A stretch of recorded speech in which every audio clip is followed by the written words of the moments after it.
मुअज़्ज़ज़ व मोहतरम नाज़रीन व सामईन, अस्सलामु अलैकुम व रहमतुल्लाहि व बरकातुहू। नाज़रीन व सामईन, आज की अंग्रेज़ी तारीख 29 दिसंबर 2023 बरोज़ जुमा और हिजरी तारीख है 15 जुमादल उखरा 1445 हिजरी। इस वक्त की जो खबर सामने निकल कर आ रही है उस खबर को आप हज़रात के सामने पेश करने जा रहा हूँ, जिसका ताल्लुक़ पीर तरीक़त मुफ़क्किर इस्लाम हज़रत मौलाना खलीलुर रहमान सज्जाद नोमानी साहब दामद बरकातुहुमुल आलिया से है।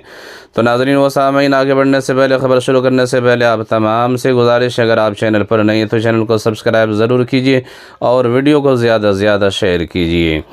नाज़रीन व सामईन, आपको बताता चलूँ, यूपी के साबिक़ वज़ीर आला अखिलेश यादव ने मुमताज़ आलिम दीन, नामवर आलिम दीन और रहबर शरीयत मुफ़क्किर इस्लाम हज़रत मौलाना खलीलुर रहमान सज्जाद नोमानी साहब दामद बरकातुहुमुल आलिया से उनकी रिहाइशगाह पर मुलाकात कर खैरियत दरियाफ़्त की। उस मौके पर मुल्क की मौजूदा सूरत हाल पर तबादले ख़याल भी हुआ।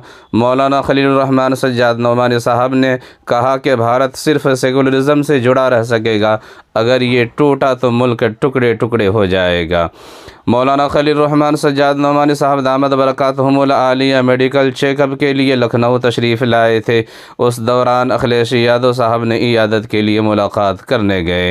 हज़रत मौलाना सज्जाद नोमानी साहब ने अपने बयान में बताया कि यूपी के साबिक़ वज़ीर आला अखिलेश यादव मेरी खैरियत दरियाफ़्त करने आए थे, क्योंकि लंबे अरसे से ज़ेर इलाज हूँ। इसके अलावा उनसे मुल्क की सूरत हाल पर भी तबादले ख़याल हुआ।